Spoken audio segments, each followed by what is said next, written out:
can be getting rid of some of those infested berries, you're gonna be helping yourself. And so either the customers are picking them when they want to, or maybe even going through with what's called like a 2-bucket system. If you're doing the picking yourself, you have a good bucket and a bad bucket, and then getting rid of the bad bucket fruit. You know, is that really practical? I know, you know, Norse Nurseries has started doing that, or they started in the beginning of August of just harvesting everything, getting rid of all their culled fruit. And they feel like they did a pretty good job of spraying and keeping their crop clean. All right, anything else I was to say about that? I don't think so. There is talk about putting netting on. You know, we can put up netting for birds, and so maybe it'll be for blueberries putting on some netting that's very, very fine. It seems like a pain in the neck.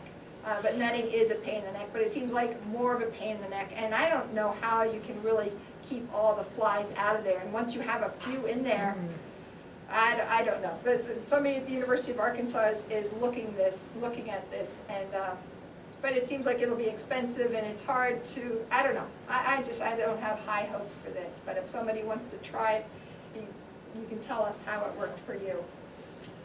Yeah, for other crops, but not for blueberries, it's a problem with pollinators. Raspberries keep coming all along. You need to be able to get pollinators in there. Anyway, it seems like a pain in the neck. So insecticides. So, you know, it seems like if you want to spray, if you're committed to spraying, to having your full crop, your cleanest crop as possible, you'll want to monitor so you know when there's spotted wing Drosophila in your area. And then you'll want to start spraying, you know, once the berries start turning color and once you have the flies there in your area. And really, you want to be rotating the pesticides because they already have talk of resistance of the spinosad. So that is delegate or entrust is the organic formulation of a spinosad. The pyrethroids are like Brigade or Mustang Max. Imidan, though, oh, I forgot to give you guys these things. I will pass these out. Actually, remember how I said I stole things from Rich Cole's? Well, I just even took his thing entirely and stole it and copied it for you. And then also on the back is the list of the alternate hosts that Chris Myers from Connecticut put together. What I was thinking Imidan was excellent for control. I see written here in a couple of other places that Imidan is only good. So there's kind of poor, fair, good, and excellent. And I was thinking Imidan was excellent. Has anybody used Imidan? You use it for some things? Yeah. All right, but not a lot of you are using it. It's an organophosphate. But there are other ones, Assail and Venom. Venom's, I don't know, it's pretty hot material. So in the beginning, like in the beginning of this year, we were saying, well, use malathion. It really works pretty well. Well, they just determined over this past year that malathion does not work very well. And that after the third day after you spray, only about 50% of the flies are killed, which is no way near enough. So I think there's no reason to be spraying malathion. It's smelly. Anyway, how many people were using malathion last year? Yeah, that's what, you know, and I apologize. That's what we were told to tell people to spray. And it really didn't work very well. So for organic growers, there was Pyganic and there was an Entrust. Entrust is this spinosad product, and the Delegate, it works very well. It works very well, but you can only spray it so many times. For the Pyganic, for organic growers, works for about 12 or 24 hours. I mean, it's ridiculous. So, and it's very, very expensive. There's no reason to be using the Pyganic. But the pyrethroids and the spinosades, also, as I said, this Assail would be a good choice to use because you do want to mix up the pesticides. This mostly is a chart that's the same as on that handout that, thank you, Jack, just passed out. So we don't need to talk about it. So what Rich Cole's from Connecticut, I probably have said his name about 50 times today, but that's okay. I have great respect for Rich. He's finding that you can really get the insects to feed more if you add sugar to the spray mix. And greenhouse growers have been doing this for years for controlling thrips. What it does is it stimulates them to feed. They feed more, they feed on the insecticide, and they get killed quicker. And so he's had great results with this.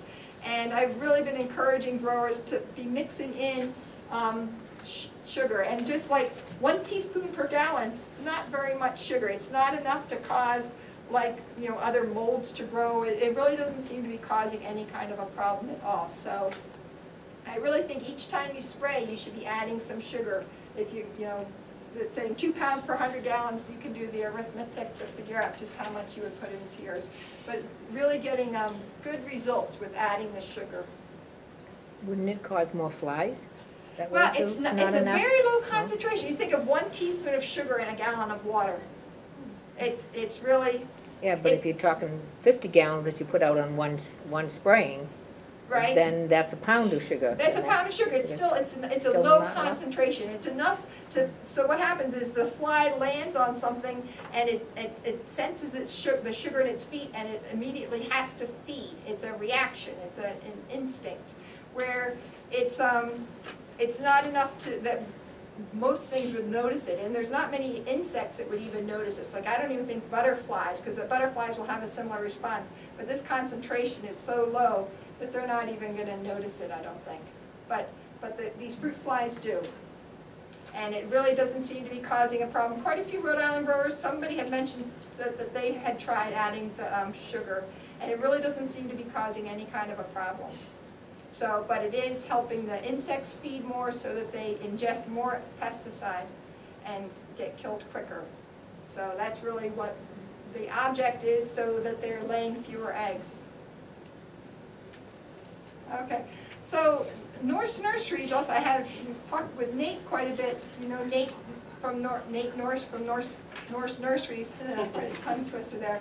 So they've been adding oxidate to their sprays. Now, oxidate is a kind of peroxide. It's like hydrogen peroxide, and it's organically labeled. It's OMRI listed, and it's usually used as a fungicide to kind of, well, it's used as a surface sterilizer, just like hydrogen peroxide is on us. We'll put it on a cut or something just to surface sterilize. Well, he's been adding the oxidate to the sprays. And the belief is that it's harming those breathing tubes, maybe drying up those breathing tubes, and so that could be another good thing to add to the spray mix. And it's, you know, perfectly legal. It's you know, labeled for blueberries, and it's organically labeled. So that could be a good thing to try out as well. You know, as I said, I keep saying try because, as again, we don't know so much about this insect. It's really dreadful. So, as I've mentioned, the spiderwing Drosophila does develop on lots and lots of hosts, and so I think it's important, especially to remove the hosts that are ripening either before your crop or during your crop.